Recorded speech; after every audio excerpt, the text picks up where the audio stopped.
So how do you make sure you're picking the right real estate deal every single time? We purchased over $100 million of real estate in the last 6 months. I want to share with you what we look at and how we make sure that we're not picking wrong deals, that we're making the most money in this market.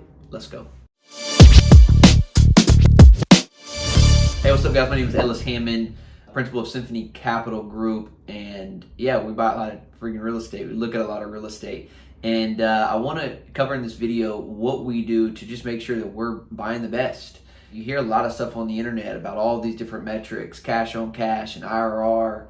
And I just want to share with you kind of our simple view of how we make sure we are perfectly picking the right deals every single time that allow us to sleep at night and that we know we can go make money in the future. And it comes down to a few very simple things, which are simple but incredibly important. Make sure you listen through this video to get all 3 of these, or maybe there's 4 of these. Every single one is important. If you don't check off all of these different metrics or things that I'm going to point out, then you're not going to be able to perfectly pick real estate deals. So really simple. The first one comes down to location. Location is incredibly important. What we look for in location is one, job growth. Job growth is the lifeblood of real estate, right? That people, that companies, that business is flowing into the area in which you're buying real estate, because what follows jobs? People. And people is really what supports your real estate, especially multifamily commercial real estate. And so we're constantly thinking about location. What's coming into this market? What's going to be the future demand for job growth? And what is the business economy around this location? Will it support or be friendly to businesses? California is not a business-friendly economy. That's why we're typically not focused in California. It's why we like Texas, right? It's why we like Kansas City. That's why a lot of the capital right now is moving to the kind of the Sun Belt or Smile states, because it's a more business-friendly economy. Typically, Republican states or Republican economies are more friendly to business versus blue or Democratic states. So something to pay attention to there. Another part about location is just income, median income. You want to be buying in quality areas. Can our tenants afford to pay growing rents? Because you want to know how you make money in this business? You increase rents, right? Like rents have to go up. The other part about buying, perfectly picking real estate is, does it cash flow?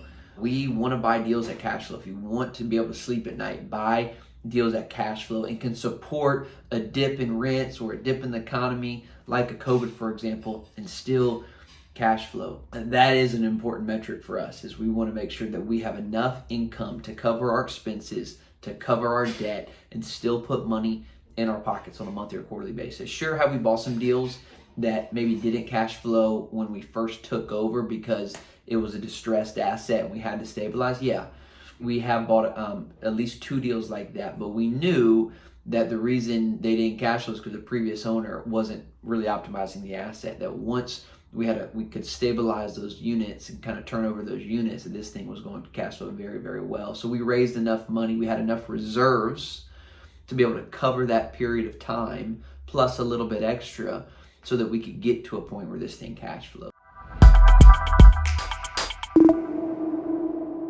Do other people want to buy it? Like, you know, can you get good financing? Does the bank want to give you money? Guys, if the bank doesn't want to give you money, don't buy the deal. The other thing, like, is there demand? Like, you want to be able to own something that somebody else wants to own. I mean, we just were best and final on a deal, and there were 20 other offers on it. Like, we didn't get the deal, but I knew that if we were to be awarded that deal, we have locked something up that now everybody else wants. And it really didn't matter what we paid for it, because we now own something that I know 20 other people were dying to own as well. And so is there demand for it? And that really, I think, is one of those kind of what early investors are always looking for, a deal or a discount, or, you know, something that's off market. And I'm not gonna say we like off market deals too, but off market can be a little bit scary because you don't really know if other people want it. And so be careful about being early into real estate and kind of looking for what no one else is looking for, because you want to make sure you can exit or get out of this deal. And then lastly, toward a lot of real estate, and you know, I think it also just comes down to gut feeling. Do I love this deal? Because when I walk the deal and I'm walking in and I'm looking at these units and I'm thinking about people wanting to live here, right? As an owner, I got to get excited about it. And the reason I think that's so important is because I'm walking these deals. I want to make sure the next owner, the person who's going to come buy it after me, can get this same feeling.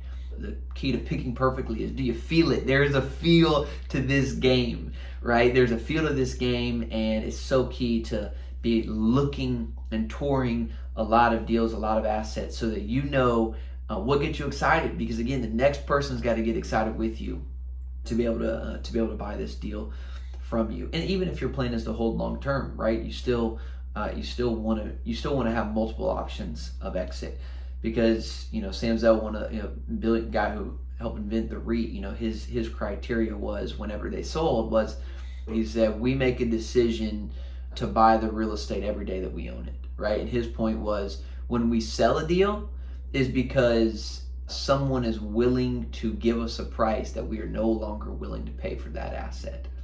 And I think that's a really key metric, a really key question to be asking across the board, across your portfolio.